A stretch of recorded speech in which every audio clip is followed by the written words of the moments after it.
Olá, seja bem-vinda, seja bem-vindo ao canal A Barca Marina.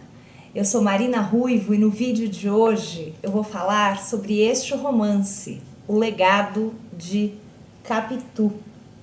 Romance que é do Flávio Aguiar. Mas antes de eu falar do romance, vou pedir para, se você ainda não é inscrito no canal, não deixe de se inscrever ao final deste vídeo. E aí, claro, deixa o seu like aqui também e espalhe este vídeo para suas amigas, seus amigos, sua família, para todo mundo que você sinta que vai gostar do vídeo e, claro, do livro também. E o que a gente podia esperar, né, de um livro chamado O Legado de Capitu? Será que é um estudo crítico sobre Machado, de modo amplo, e aí especificamente, né, sobre a personagem Capitu? Talvez aí uma das, ou a mais famosa até, né, uma das, mas muito famosa, né, da literatura brasileira, nacionalmente e internacionalmente, inclusive, né? Será que é um estudo sobre, então, o legado, né? O que ela deixou em outras obras literárias, né? Diálogos intertextuais, no cinema, na música, inclusive, que a gente tem, né? Música com a Capitu. Bom, poderia ser isto e muito mais, cara espectadora, caro espectador. Mas não, é um baita romance policial, daqueles assim que a gente fica agoniado, eletrizado mesmo, querendo saber desesperadamente, assim, meio chocado, inclusive, como assim, né? E querendo, o que é isso? O que vai acontecer? Para onde este livro vai nos levar, né? E ainda com cenas assim, tórridas, de amor e paixão. Então temos aqui muitos dos ingredientes que fazem as surpresas do leitor, como aqui este meu brinco que acaba de cair. Mas voltemos a falar do livro, não é mesmo? Então, e qual é a trama, né? Vocês me perguntam, afinal, qual é a trama que move este livro? O livro começa quando o personagem Wolf,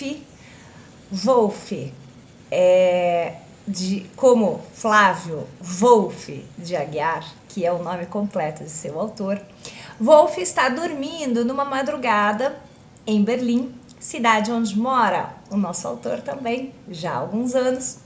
E Wolf é acordado de madrugada por um telefonema misterioso que ele primeiro pensa que é um trote, enfim, não sabe o que é, e acaba prosseguindo, querendo desligar, mas ele acaba prosseguindo na conversa e descobre que quem está falando com ele é um antigo conhecido, mas assim, um conhecido muito superficial de muitos anos atrás no Brasil, em Porto Alegre, quando o Wolf não era ainda nem professor de literatura, como ele veio a se tornar, mas ele era um estudante e jogava futebol com o pessoal da esquerda, um pouco antes de vir o golpe militar. E aí veio o golpe, né, e tal, e era o pessoal da esquerda que jogava, mas uma das pessoas começou a vir um grupo um pouco estranho, lá nesse passado longínquo, aqui no Brasil, em Porto Alegre.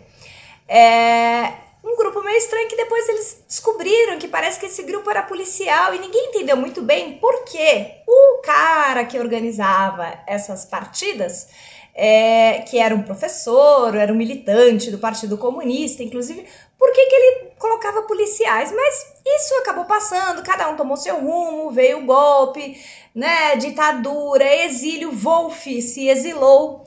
E o Wolf, em grande medida, parece levar a vida que o nosso autor Flávio Wolf de Aguiar poderia ter levado, né? Porque o Wolf do livro, ele se exila na Alemanha e depois é que ele volta para o Brasil e aí realmente vai se firmar como professor na USP, né? A mesma instituição onde Flávio Aguiar foi professor. Mas é muito interessante porque o Wolf do livro se especializou em nada mais, nada menos que romances policiais. Só que esse cara que entra em contato com ele lá pelo telefone na madrugada e que se chama Aroeira, e que era mesmo policial, agora se apresenta como um consultor da ABIN e que vai trazer um enredo assim daqueles absurdos, né? Diante do Wolff e solicitar a ajuda do Wolff na resolução, porque aí, claro, é que vem todo o mistério. Então, esse enredo, o que acontece, né? O Aroeira, ele tá envolvido numa investigação sobre uma disputa política entre um deputado e um senador, ambos da mesma cidade do Rio Grande do Sul, que vieram de famílias que eram amigas, né? Só que essa disputa, então, remete a esse passado comum, mas também remete a um assassinato cuja autoria nunca foi explicada, lá atrás no passado, e pouco depois um suicídio suposto, que também nunca se provou exatamente, né? Só que essa disputa entre os amigos, além de tudo, está envolvendo o seguinte: qual dos dois, ambos do mesmo partido, estamos no Brasil, né? Qual dos dois vai ser candidato a vice-presidente nas próximas eleições ou até a presidente? E aí a investigação do Aroeira envolve, claro, também escândalos de corrupção aos montes, né? E uma rede que é verdadeiramente internacional de tráfico de pessoas, de drogas e de muito mais, com suspeita inclusive de ligação com nazismo, neonazistas ou até remanescentes antigos do nazismo, porque, aliás, Wolff está na Alemanha. Então, a gente tem toda essa loucura montada, né? Ao mesmo tempo loucura e ao mesmo tempo completamente plausível, né? Esse que é o mais fantástico, né? E ainda com o envolvimento da maçonaria, todos eles, o Wolff não, mas o Aroeira, os dois políticos que estão na confusão, deputado, senador e tal, todos envolvidos numa mesma loja maçônica, na maçonaria, não é exatamente a mesma, uns estão numa loja, outros estão em outra, lá em Brasília. Então, tudo isso vem, essas cenas de amor, de paixão, e aventura, e suspense, e mistério, e intriga e capitu, né? Vem pra gente num enredo que é quase mirabolante, inclusive, mas extremamente bem construído, né? Que vai, inclusive, nos levar para mais de um espaço geográfico. Ele começa em Berlim, lá tem grande parte das suas ações, mas nos traz novamente para o Brasil, especificamente para São Paulo e para Porto Alegre, e vai construindo uma teia assim de relações incríveis, né?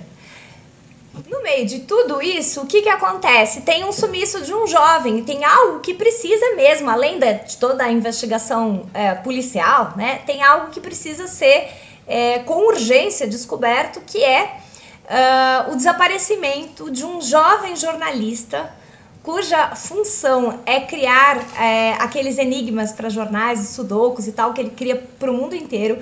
Esse jovem jornalista desapareceu e ele foi aluno do professor Wolff. E antes de desaparecer, ele também era da loja maçônica e ele só teve tempo de deixar uma pista, e essa pista justamente remete ao legado de Capitu. E é por isso que o Aroeira, então, foi atrás, né, do Wolff. E o Wolff, o que acontece? De início, é claro, esse brinco não vai ficar, né? Deixa ele pra lá. O Wolff, é claro que ele fica muito impressionado, ele fica chocado, desorientado e, inclusive, ele acha que pode ser tudo uma coisa muito delirante, né? E como esse cara, consultor da ABIN, vem me procurar, que eu, né? Por quê? Mas o fato é que ele acaba se envolvendo, senão não ia ter livro, né, gente? Então ele acaba se envolvendo e ao se envolver na investigação e nessa série de aventuras, o que vai acontecer é que ele mesmo se sente voltando à vida. Lembremos, ele é um professor aposentado já, trabalha ainda, faz algumas coisas, mas ele estava já mais se encaminhando para o final da vida, né? E aí ele sente a vida voltar em todos os sentidos, né? Então ele fica super encantado e se investe deste papel de detetive Wolf, né? O livro é muito fascinante, não só porque ele tem essa trama muito bem elaborada, muito bem montada, né? Mas também porque ele cria esse diálogo, não só com o Dom Casmurro, mas com o Machado, com as obras do Machado, que os leitores do Machado certamente vão reconhecer, né?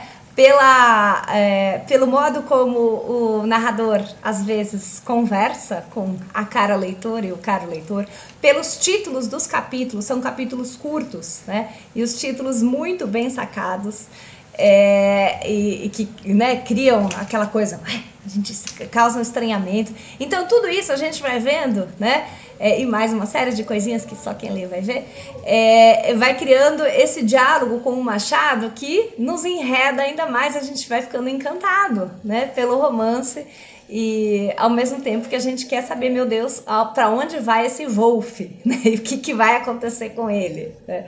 Então é muito, muito curioso. Bom, e claro, Flávio Aguiar tem cabedal de sobra, né, gente, para fazer toda esta mistura, né, de romance policial com intriga política no Brasil e ainda indo para, né, essa esfera internacional, e diálogo com o Machado. Então, para quem não sabe, o Flávio Aguiar, ele foi professor mesmo, né, de literatura brasileira na USP por muitos anos, um importante crítico literário aqui do Brasil, pesquisador e também escritor, poeta, um dos poetas daquela antologia dos 26 poetas, da antologia considerada que marca, né, a chamada literatura marginal, a antologia da Heloísa Buarque de Holanda. Ele é um destes poetas,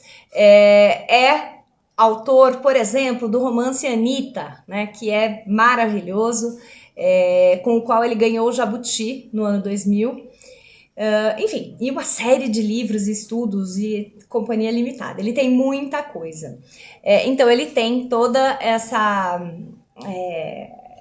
esse percurso mesmo, né? E foi e é leitor de romances policiais desde que da infância, mocidade e até hoje, né? Então ele tem tudo isso e conseguiu reunir aqui neste maravilhoso O Legado de Capitu.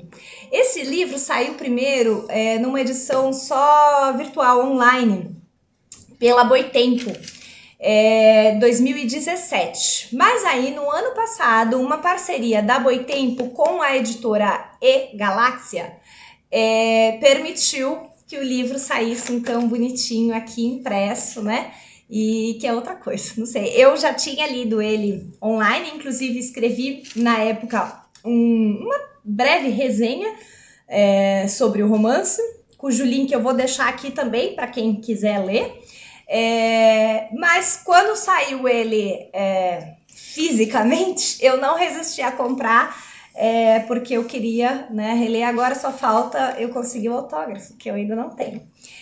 O Flávio Aguiar, inclusive, foi meu professor que me fez, ainda no início da graduação, cursando Literatura Brasileira 3, né, me fascinar com as imagens presentes nos romances do José de Alencar. Depois foi com ele que eu li pela primeira vez Grande Sertão Veredas, e no mesmo semestre, né, reli mais 2 vezes em busca de cada uma das passagens do romance em que aparecia uma vereda e tentando entender o que acontecia lá, e o significado literal e o significado simbólico das veredas, acompanhar a trajetória, né, como foi a passagem do Riobaldo para Ouro Branco. Então, assim, tem um papel muito importante para mim. Foi com ele também que eu li Os Sertões, mergulhei, né, nesse universo do cangaço, dos cangaceiros, e ele que depois participou da qualificação e da minha defesa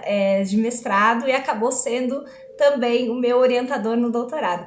Mas, apesar de tudo isso, eu estou aqui falando do Legado de Capitu porque o livro é maravilhoso e vale muito a pena e eu tenho certeza que vai agradar. Quem gosta de romance policial, quem gosta de pensar, né, e ler romances, inclusive, que pensem sobre a nossa situação atual aqui, da nossa situação política recente, da nossa história política recente, os fãs de Machado e, na verdade, todos aqueles que gostam de ler um bom romance, independentemente aí do adjetivo que a gente possa colocar. Então fica o meu convite, a minha recomendação de hoje para o Legado de Capitu, do Flávio Aguiar. E lembrando mais uma vez, se você ainda não se inscreveu aqui na Barca, não deixa de se inscrever e deixa também seu like aqui pro vídeo, gente. E vamos espalhar o vídeo. Brigadão, é isso e até a próxima. Tchau!